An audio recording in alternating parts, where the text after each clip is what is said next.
రాణా చెప్పండి, అటు ED office వద్ద అయితే బిఎల్ఎన్ రెడ్డి విచారణ కూడా ప్రారంభమైనట్టుగా తెలుస్తుంది. ఎందుకంటే ఇప్పుడు వీరిద్దరు స్టేట్మెంట్లు అనేవి అటు అరవింద్ కుమార్ ఇటు బిఎల్ఎన్ రెడ్డి విచారణలో ఎలాంటి విషయాలు వెల్లడిస్తారు, వీళ్ళ స్టేట్మెంట్ అనేది కూడా ఇప్పుడు ప్రస్తుతం అయితే కీలకం కాబోతుంది. మరి అక్కడ ఈడీ ఆఫీస్ వద్ద విచారణ ఎలా జరుగుతుంది, అక్కడ తాజా అప్డేట్స్ ఏంటి?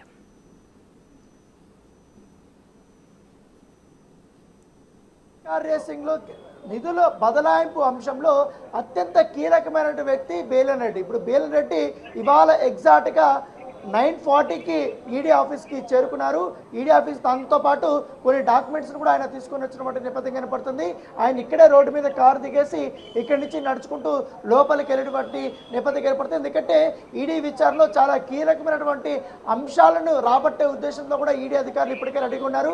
దాదాపు 25 దాకా కూడా ప్రశ్నలు సిద్ధం చేసినట్టుగా మనకు సమాచారం అవుతుంది. ఎందుకంటే కేటీఆర్ ఇచ్చినటువంటి ఆదేశాలను పాటించింది, మొత్తం నిధులు ట్రాన్సాక్షన్ చేసిందంతా కూడా బిఎల్ఎన్ రెడ్డి నుంచినే ఈ యొక్క వ్యవహారం అంతా జరిగింది. తర్వాత అంతా కూడా దానికి సంబంధించిన పర్మిషన్ అంతా కూడా అరవింద్ కుమార్ ఇచ్చినటువంటి నేపథ్యంలో ఇప్పుడు బిఎల్ఎన్ రెడ్డి ఎంటైర్ ఈ ఎపిసోడ్లో కూడా చాలా కీలకమైనటువంటి వ్యక్తిగా కూడా ఈడీ అధికారులు భావిస్తున్నారు.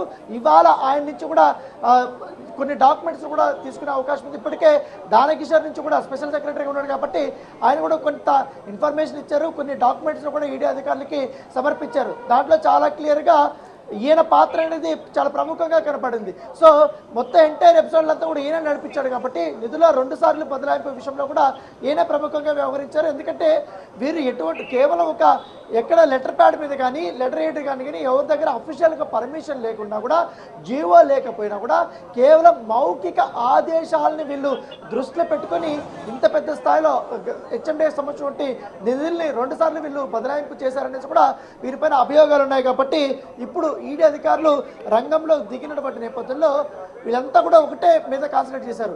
ఫెమా చట్టము అలాగే మనీ లాండరింగ్ పెద్ద ఎత్తున కూడా జరిగింది. పిఎంఎల్ఏ కింద వీళ్ళు కేవలం అనుకుంటున్నారు 40 కోట్ల రూపాయలు 50 కోట్ల రూపాయల వరకు అని. దీని వెనకాల చాలా పెద్ద కుట్ర కోణం ఉందనేది కూడా ఈడీ అధికారులు భావిస్తున్నారు. దానికి తగ్గట్టుగానే ఇప్పుడు ఇన్వెస్టిగేషన్ అనేది స్టార్ట్ కాబోతుంది. ఎందుకంటే మొదట ఈడీ అధికారులు నోటీసులు ఇచ్చినప్పుడు కొంత సమయం కావాలనేసి కూడా అప్పుడు బిఎల్ఎన్ రెడ్డి అడిగారు. దానికి తగ్గట్టుగా ఇవాళ ఆయనకి రెండోసారి విచారణకి హాజరు కావాలంటూ కూడా పిలిచిన నేపథ్యంలో కూడా ఇప్పటికే ఈడీ అధికారులందరూ కూడా ఒక్కొక్కరు చేరుకుంటున్నటువంటి విజువల్స్ అయితే మనం చాలా క్లియర్గా చూస్తున్నాం.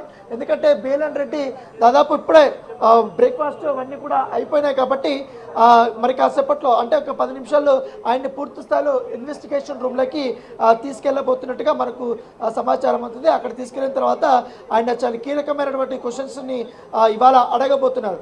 ఇవాళ మాత్రం ఎందుకు మీకు ఎటువంటి అఫీషియల్ సంబంధించినటువంటి మీకు ఆదేశాలు లేకపోయినా కూడా కేవలం మౌఖిక ఆదేశాలతో మీరు ఎందుకు ఇంత పెద్ద స్థాయిలో డబ్బులు మీరు ట్రాన్స్ఫర్ చేశారు? ఇంకొకటి హెచ్ఎండిఏ ఎక్కడా కూడా ఈ ఫార్ములా కేసు సంబంధించిన అంశంలో ఈ రేసింగ్ దాంట్లో అఫీషియల్గా స్పాన్సర్ లేదు కాబట్టి కేవలం మీరు స్థలాన్ని చూపించడం, వెన్యూకి సంబంధించినటువంటి అరేంజ్మెంట్స్ మాత్రమే చేయాల్సి ఉంది కదా.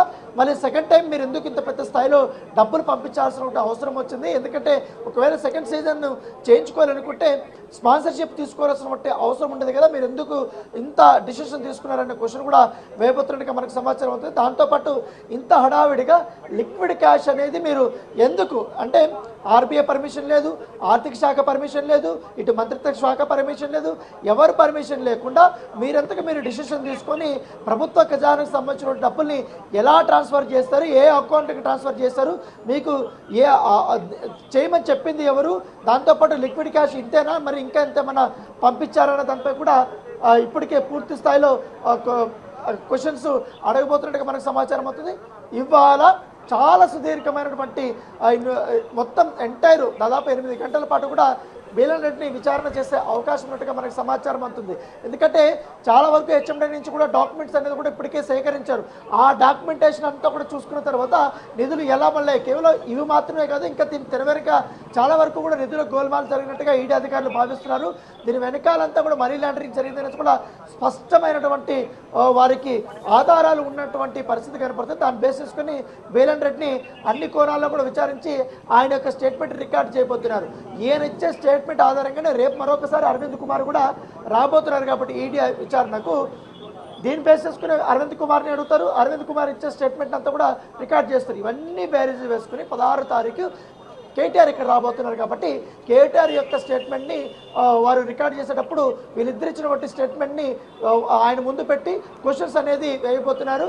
సో మనమందరం అనుకుంటున్నాం గ్రీన్ కోస్ట్ సంబంధించిన ప్రతినిధులు కూడా వారు నోటీసులు ఇవ్వబోతున్నారు. దాంతోపాటు ఈ బ్యాంక్ ఏదైతే ఉండే పంజాబ్ నేషనల్ బ్యాంక్ దానికి కూడా ఇప్పటికే అధికారులకు నోటీసులు ఇచ్చారు. వారి నుంచి కూడా స్టేట్మెంట్ రికార్డ్ చేశారు. మరొకసారి విచారణ కూడా పిలుస్తామని కూడా ఈడీ అధికారులు బ్యాంక్ అధికారులకు చెప్పినటువంటి నేపథ్యంలో ఇప్పుడు శరవేగంగా ఈడీ అధికారులు విచారణ ముమ్మరం చేశారు. సో ఇప్పుడు స్టార్ట్ కాబోతుంది కాబట్టి చూడాలి ఎలాంటి పరిణామాలు చోటు చేసుకుంటాయి. ఎందుకంటే ఇవాళ విచారణకి బేలన్ రెడ్డి సహకరిస్తారా, తాను చేసినటువంటి తప్పుని ఒప్పుకుంటారా, లేకపోతే తన నపాన్నంతా కూడా అరవింద్ కుమార్ మీద వేస్తాడా, లేకపోతే ఆయన కేటీఆర్ పైన వేస్తాడా, ఆయన చెప్పిన దానివల్ల నేను అంతా కూడా చేశానని చెప్తాడా. సో మొత్తం ఎంటైర్ ఎపిసోడ్ అంతా కూడా మనం చూసుకోవాల్సిన అవసరం ఉంది. ఎందుకంటే మరికొంతమంది డైరెక్టర్స్ కూడా ఇప్పుడే ఎంటర్ అయ్యారు ఈడీకి సంబంధించినటువంటి అధికారులు కూడా.